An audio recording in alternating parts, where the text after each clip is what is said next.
তো আমরা চাইবো যে এই ধরনের ঘটনা যেন না ঘটে এবং একটা কলুষিত যেন একটা নির্বাচনে যেন স্পট না পড়ে, একটা আমরা ফেয়ার একটা ইলেকশন চাই, স্বচ্ছ এবং মানে গ্রহণযোগ্য, অবাধ, এবং এটা নিয়ে যেন কোনো সংশয় না থাকে, দ্বিধা না থাকে, প্রশ্ন না থাকে, কলুষ না থাকে। দর্শক, এবার আমাদের সঙ্গে অপর স্টুডিও থেকে যুক্ত হচ্ছেন সহকর্মী মারুফা রহমান এবং তার সঙ্গে একজন বিশ্লেষক রয়েছেন।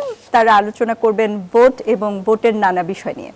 মারুফা, আপনার কাছে এই মুহূর্তে কি তথ্য আছে? এবং আমাদের আলোচকের কাছ থেকে আমরা আসলে অনেক তথ্যই নিশ্চয়ই জানতে পারবো। আপনি জানাবেন আপনার কাছে ভোটের সবশেষ আর কি তথ্য আছে। ধন্যবাদ পদ্মা। আপনি যেমনটি এর আগের বুলেটিনেই বলছিলেন যে টাকা নিয়ে আটকের ঘটনা ঘটছে দেশের কয়েকটি জায়গায়, এবং সেটি নিয়ে পাল্টাপাল্টি মতামত এসেছে।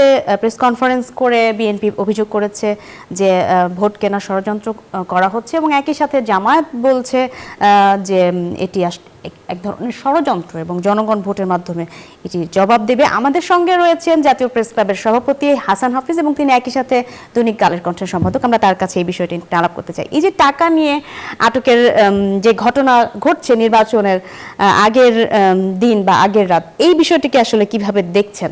এটা তো অনেক জায়গায় ধরা পড়েছে, অন্তত 12 জন বোধহয়, আমি যুদ্ধ জানি কিছুক্ষণ আগে পর্যন্ত খবর, বিভিন্ন জেলায় এরকম টাকা সহ তাদেরকে ধরা হয়েছে। সেটা খুবই দুঃখজনক এবং এটা একটা অনৈতিক বিষয়, তাই না? এটা কিন্তু জনমনে বিভ্রান্তি ছড়াবে এবং তারা যে ধর্মের ব্যবহার করে যে রাজনীতি করতে যাচ্ছে সেটা একটা সম্পর্কে জনমনে কিন্তু একটা সংশয়, প্রশ্ন দেখা দিবে। সেটা দুঃখজনক।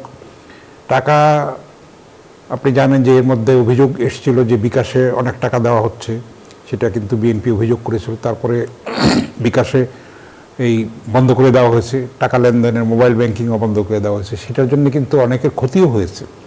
জেনুইন, যা ধরেন ইমার্জেন্সি টাকা পাঠাতে হবে, অসুস্থতার ব্যাপার আছে, নানান ইমার্জেন্সি প্রয়োজন মেটানোর জন্যে সেগুলিও বন্ধ হয়ে আছে। তো এটা নির্বাচনের দিন পর্যন্ত আমাদের সহ্য করতে হবে আর কি, সব কিছু। এখন এটা যদি জামায়াতের পক্ষ থেকে যে কথাটি বলা হচ্ছে যে তারা বলছেন যে এটি একটা ষড়যন্ত্র এবং জনগণ এটা জবাব দেবে, বিএনপি বলছে যে তারা নির্বাচনের আগে, এখন হাতে নাতে তো ধরা পড়েছে। এখন এটা আইন শৃঙ্খলা রক্ষাকারী কর্তৃপক্ষ এটার ব্যাখ্যা দেবে, এটার জন্য আইন আদালত আছে, সেগুলিতে কি প্রমাণিত হবে শেষ পর্যন্ত দেখা যাবে।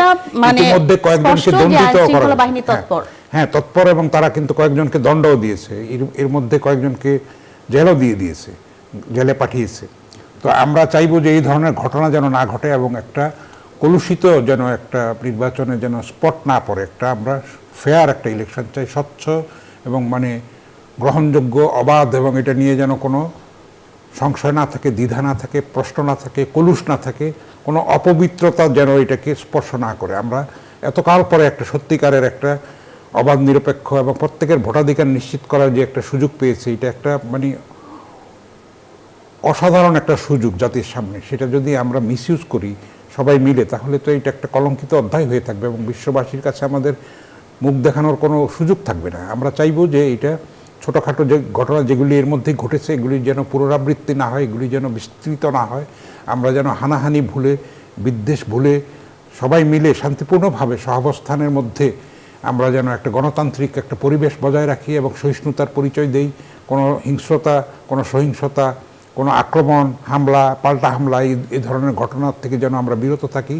তাহলে আমরা নিজেরা যেরকম নিজেকে শ্রদ্ধা করতে পারবো, বিশ্ববাসীর শ্রদ্ধাটা আমরা অর্জন করতে পারবো।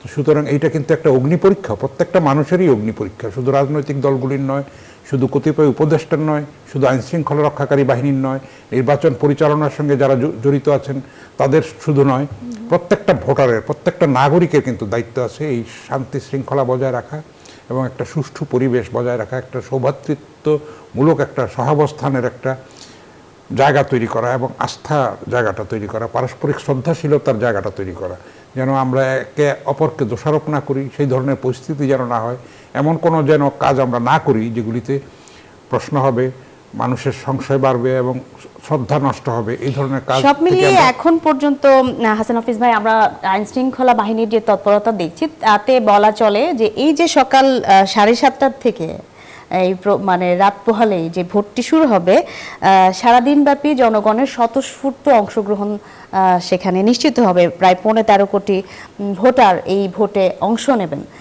এদিকে প্রবাসীরাও অংশ নিচ্ছেন এবার প্রথমবারের মতো। তো সব মিলে এখন পর্যন্ত উৎসব মুখরই মনে হচ্ছে।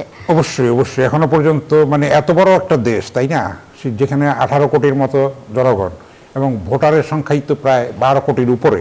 তো এগুলি সামাল দেওয়া তো একটা বিশাল একটা কঠিন ব্যাপার।